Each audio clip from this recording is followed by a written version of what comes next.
Welcome, people. My name is Clint Beastwood. If you're new to me, Clint. If you're old to me, from the DADS podcast. Due to the coronavirus, everything like that, me and Malcolm are not together. We aren't separated. Don't get scared. Calm down. Everything like that. The DADS podcast is still a thing. We're still official and we're still on. It's just a lot of lockdown stuff going on right now, so it's hard for us to record.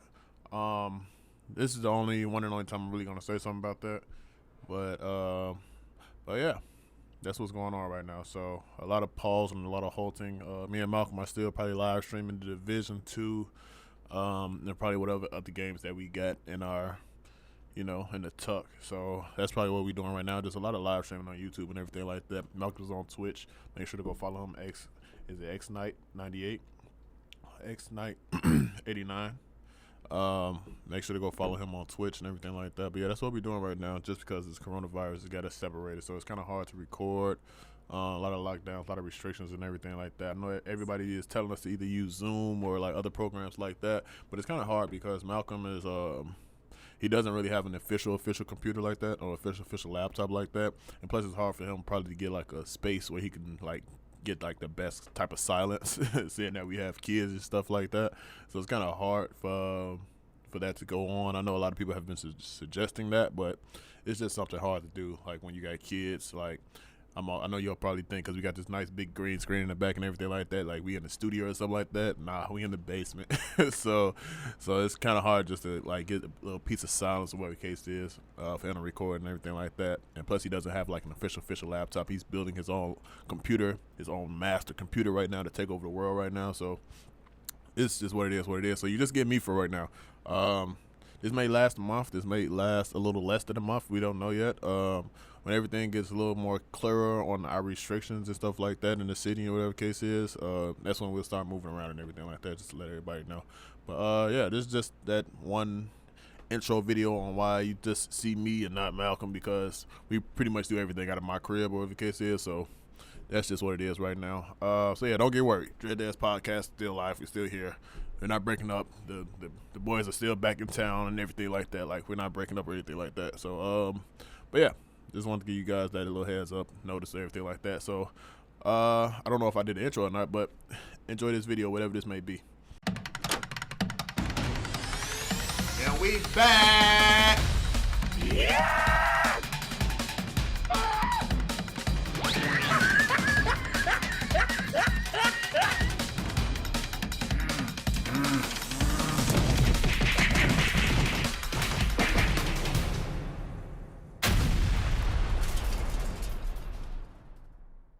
Welcome everybody. My name is Clint. I'm here for another movie review. Today I'm talking about Guns Akimbo with my boy Daniel Radcliffe in it. I don't want to call him a nerd in this movie or the case is, but he's definitely one of like those introverts or the case is.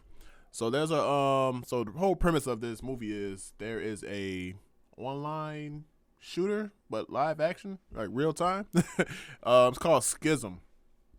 And at this point in his life, Daniel Radcliffe, whose character name is Miles, he calls himself the Troll Defeater, or like the Troll Master, or the case is. He goes online, he pretty much talks shit to a lot of the trolls, probably kind of try to put them in their place, or the case is. Like, he's like Twitter fingers, just with online schism, or the case is, which is kind of dangerous in the first place, because he's talking about like people are actually dying, and that's pretty much schism is pretty much a battle royale arena for like murderers, convicts, and the funny thing is, like, I don't even think there's like a cash prize or anything for this if they survive, or like are the top player or anything like that. I don't think they mentioned any of that.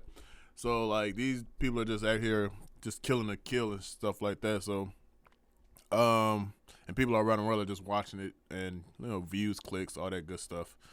So yeah, Miles, Dan Radcliffe's character, one night he gets a little tipsy, he gets a little drunk, whatever the case is, and he starts to go in on Schism's live stream, or in the chat room, whatever the case is, to the point that one of the admins actually scares the fuck out of him and posts his IP address towards him.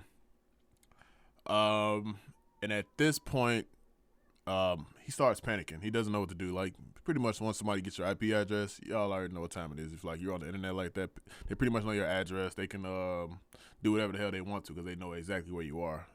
Because IP address is like nothing but your location.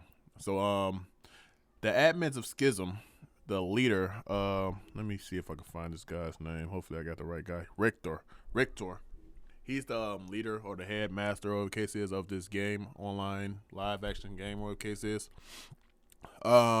He comes to the house with a gang, a little crew, or whatever the case is, and they pretty much kidnap Miles. And at this point, if you haven't seen the movie poster or trailer for this, the only easy way that I can explain this to you is that it's Daniel Radcliffe with guns nailed to his hands or screwed to his hands, and yeah. That's pretty much the whole movie. This movie is like a lot of action. It's pretty cool. It has a couple elements from movies that I do like. It's kind of Scott Pilgrim-esque, over the case is. It's also there was a movie like back in like early 2000s, I want to say, called The Gamer. I can't think of the guy's name. That was actually the freaking let me see if I can idea beat that right fast. He was actually like, some was live action, but like the other part was virtual, but then it started to mesh together a little bit, over the case is. That's not exactly what happens here, but a lot of this movie has Gerard Butler. That's his freaking name, Gerard Butler. A lot of this movie has those elements, just like video game wise, because like you get to see he gets like a little nudge on the street, or whatever the case is, and you got like coins coming out of him and shit like that. It's just shit like that. I'm not sure if Guns Akimbo is a comic book or a novel or graphic novel, whatever the case is. I'm not really sure. I don't know if it's like just original work, whatever the case is, but it's really dope. The action in it is like A1. I can tell you that right now. The story is a little predictable. It has a little bit of a twist, but it's a little predictable here and there. There's also a character named Nix that Miles is pretty much running from the entire movie. It's crazy because it's like it's got like crackheads like helping him, like giving him the best advice, giving him his own personal theme music and shit like that. What else? I guess as Richter and his crew as as bad guys, the case is, they're pretty minimal, or the case is. They're crazy, but they're not too crazy. A lot of this is just kind of, it's like they tried to mesh like real life, like what goes on now. Like everybody needs to have their phone out or watching some type of crazy violent live stream type shit. It's another movie that kind of does this like premise, or the case is. I just can't think of it at the moment right now. But like, it's nothing new. But the thing is that makes Guns Akimbo so different is that this kid is like, he's literally pushed into this only because he has like 2 handguns screwed into his hand, and he also only has a certain amount of bullets so in these guns, because he can't reload them. The way that they like nailed them, over the case is like, there's no way to reload them. It's like, these are the shots you got and that's all you got. And but that's the only thing that kind of changes this premise, because I've seen this premise before. I just can't think offhand exactly what the movie is. But the action in this movie is like A1, like I was saying. The story is, it is what it is. But it's just the characters and things like that you actually get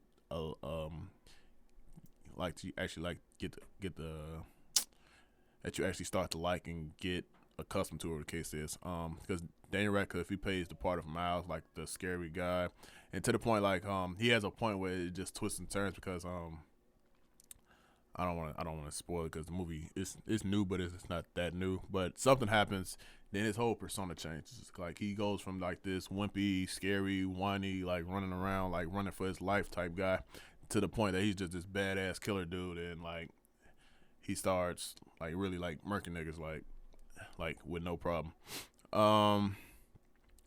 The character Nix, she's badass from the jump. She has a cocaine problem, but we're not gonna talk about that.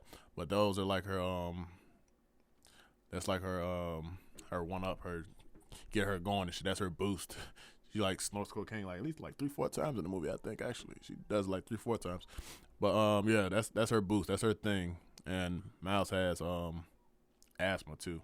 And it's just funny because it's a lot of premises that you can not see yourself in, because you don't have 2 handguns like screwed to your fucking hand. So like, even pissing in a toilet is dangerous at one point in time for him, because you just feel him like if this go wrong, you might blow your junk off. So you need to be careful with that, bruh.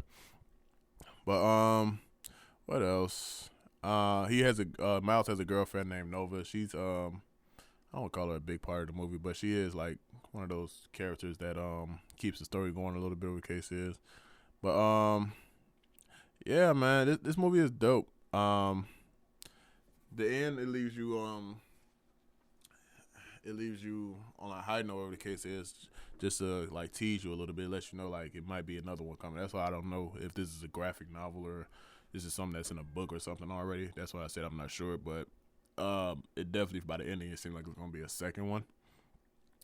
But yeah, it's just a lot of elements that I've seen before that are dope, and I'm not saying that is overused or anything like that, because it's actually pretty dope and they actually use it very, very well. But I fucked with Guns Akimbo. So if you need something to watch, you want to see some action, want to see some killing and stuff like that, want to see some comedy, it's definitely some comedy up in here. Especially with him and like the little crackhead in the alley and shit like that. So it's like that's funny as hell. And Nyx she's just a character in her own right.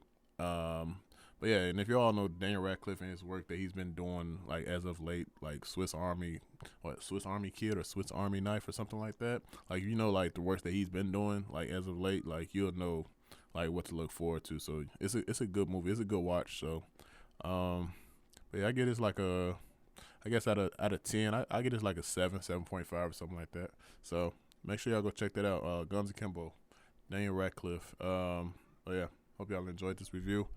But yeah, I'll holla at y'all. If you like this video, make sure to like, subscribe, and hit the bell. DADS Podcast. My name is Clint, and I'm out.